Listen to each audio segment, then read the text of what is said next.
1988 সালের পর দীর্ঘস্থায়ী বন্যায় বিপর্যস্ত অন্তত 50 লাখ মানুষ।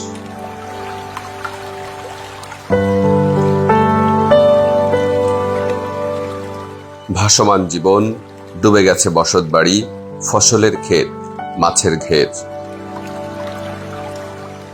করোনাকালে ভয়াল বন্যা কেড়ে নিয়েছে বিপন্ন মানুষগুলোর মুখের হাসি।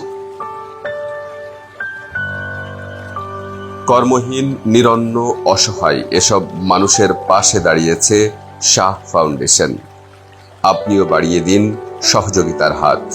সহযাত্রী হন আমাদের। জনস্বার্থে শাহ ফাউন্ডেশন।